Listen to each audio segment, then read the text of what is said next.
നാരായണീയം ദശകം 5 വിരാട് പുരുഷോൽപത്തി. ശ്ലോകം 6.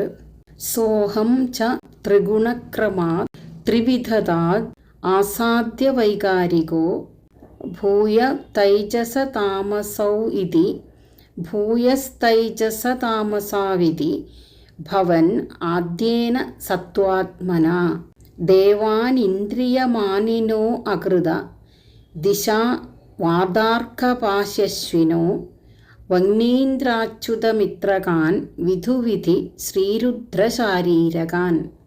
സ അഹം ച ആ അഹങ്കാരമാകട്ടെ ത്രിഗുണക്രമാത് സത്വരജസ്തമസ്സുകളുടെ ക്രമമനുസരിച്ച് ത്രിവിധതാം ആസാദ്യ 3 വിധത്തിലാവുക എന്ന അവസ്ഥയെ പ്രാപിച്ച്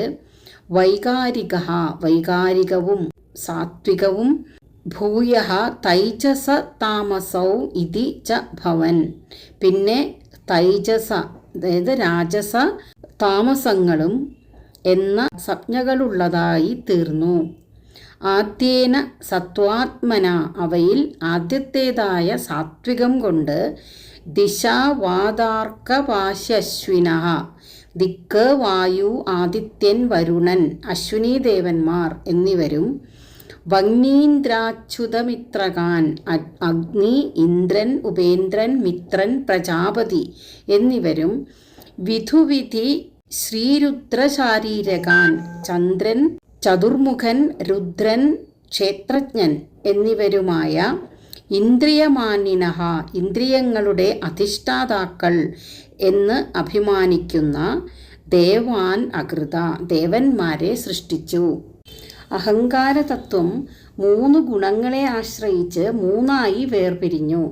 വൈകാരികം, തൈജസം, താമസം എന്നിവയാണ് അവ. വൈകാരിക തത്വത്തിൽ നിന്ന് ജ്ഞാനേന്ദ്രിയങ്ങളുടെയും കർമ്മേന്ദ്രിയങ്ങളുടെയും മനസ്സ്, ബുദ്ധി, അഹങ്കാരം, ചിത്തം എന്നിവകളുടെയും അധിഷ്ഠാന ദേവതകളുണ്ടായി.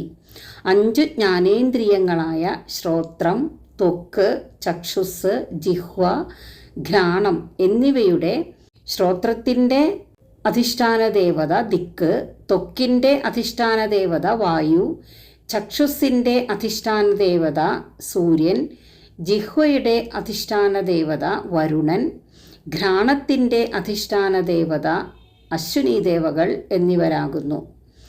അഗ്നി വാക്കിൻ്റെയും ഇന്ദ്രൻ പാണിയുടെയും കൈകളുടെയും ഉപേന്ദ്രൻ പാദത്തിൻ്റെയും മിത്രൻ പായുവിൻ്റെയും അതായത് മല വിസർജനേന്ദ്രിയം, പ്രജാപതി ഉപസ്ഥം എന്ന് പറഞ്ഞ ഗുഹ്യപ്രദേശം, ഉപസ്ഥം എന്നീ കർമ്മക്രിയകളുടെ അധിഷ്ഠാന ദേവതകളും അന്ധക്കരണ പ്രവർത്തികളായ മനസ്സിൻ്റെ ചന്ദ്രൻ, ബുദ്ധിയുടെ ചതുർമുഖനും അഹങ്കാരത്തിൻ്റെ രുദ്രനും ചിത്തം ഹൃദയത്തിൻ്റെ ക്ഷേത്രജ്ഞനും അധിഷ്ഠാന ദേവതകളാകുന്നു. സോഹം ച ത്രിഗുണക്രമാ ത്രിവിധതാം ആസാദ്യ വൈകാരികോ ഭൂയസ്തൈജസതാമസാവിതി ഭവൻ ആദ്യേന സത്വാത്മന ദേവാനിന്ദ്രിയമാനിനോ കൃത ദിശാവാദാർക്കപാശശ്വിനോ വഗ്നീന്ദ്രാച്യുതമിത്രകാൻ വിധുവിധി ശ്രീരുദ്രശാരീരകാൻ.